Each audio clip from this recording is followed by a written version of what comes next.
Assalamualaikum warahmatullahi wabarakatuh.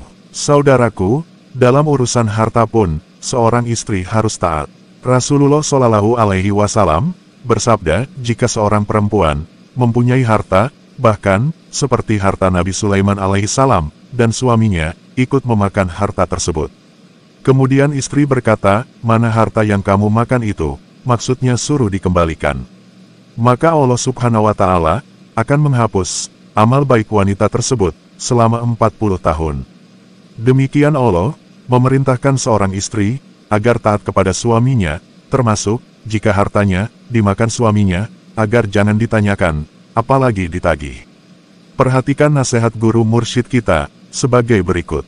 Pernikahan itu tidak hanya sekedar cinta, seorang istri harus berupaya menyandarkan cintanya pada suami karena mencintai Allah. Ketika cinta disandarkan pada zat yang kekal, maka cinta juga akan kekal, jauh dari kepentingan ego dan nafsu.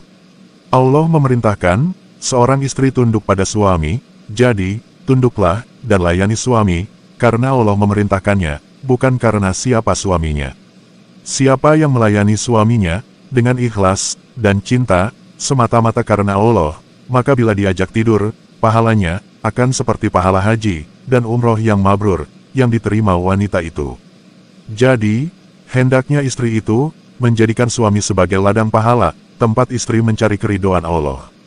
Jika perkawinan didasarkan bukan karena cinta nafsu, wajah tampan, maka cinta itu akan kekal. Istri akan berusaha sekuat daya membahagiakan suami dengan pelayanan yang maksimal, karena ada harapan untuk meraih ridho Allah.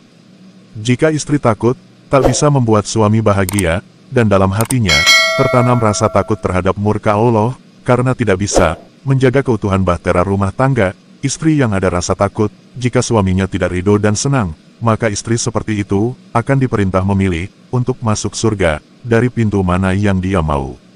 Begitu juga seorang suami yang mencintai istri karena Allah, bukan karena sekedar kecantikan, suami yang selalu melindungi dan memberi bimbingan. Ingat, memberi bimbingan, bukan mengalahkan, atau menguasai, tapi memberi contoh, dengan akhlak mulia. Memerintah dengan dialog cinta, dan kasih sayang. Bukan memaksakan kehendak terhadap istri, tidak menuntut, segala kemauan, dan perintah wajib diikuti, sebab, seorang yang ikhlas, dalam memerintah itu, sama sekali, tak ingin perintahnya diikuti. Kalau seorang suami, ingin segala perintahnya diikuti, ditaati, maka dia telah gagal menjadi suami, dan upayanya menjadi Tuhan atas istrinya tak akan terlaksana. Sebab, sejak dulu, manusia yang berusaha menjadi Tuhan itu tak pernah sukses, kecuali pasti ditentang. Kenapa? Sebab, kodrat manusia itu sebagai hamba, bukan sebagai Tuhan. Ingin gak usah menafkahi istri? Gampang, gak usah punya istri, ingin mobilnya gak mogok lagi, ya gak usah punya mobil. Di dunia ini isinya masalah dunia, selama kita hidup di dunia, ya pasti akan mendapatkan masalah. Permasalahan dunia, di dunia itu tak ada yang kekal, punya mobil bisa mogok, badan bisa sakit, ban bisa kempes, dan lain-lain. Jadi, kita mempunyai sesuatu, makin punya sesuatu juga, akan menghadapi kerusakan, dan masalah sesuatu itu.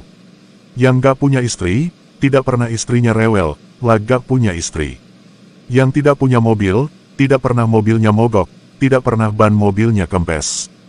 Yang tidak punya HP, tidak pernah HP-nya rusak, bahkan tak pernah ribut kalau tidak ada sinyal. Jika engkau berbuat dosa, maka mohon ampun dan bertaubat, jangan kecil hati, karena sesungguhnya, dosa-dosa itu telah dibebankan di leher-leher manusia sebelum ia diciptakan. Dan sesungguhnya, kebinasaan yang dahsyat itu adalah terletak pada melakukan dosa secara terus-menerus, dan tak menyadari kalau dosa itu adalah agar manusia mau bertaubat. Dosa-dosa itu adalah tanda kasih Allah agar manusia menyadari kesalahannya, lalu bertaubat, dan dari taubat itulah manusia didekatkan pada Allah dalam cintanya, karena Allah mencintai orang-orang yang bertaubat dan mencintai orang yang mensucikan diri.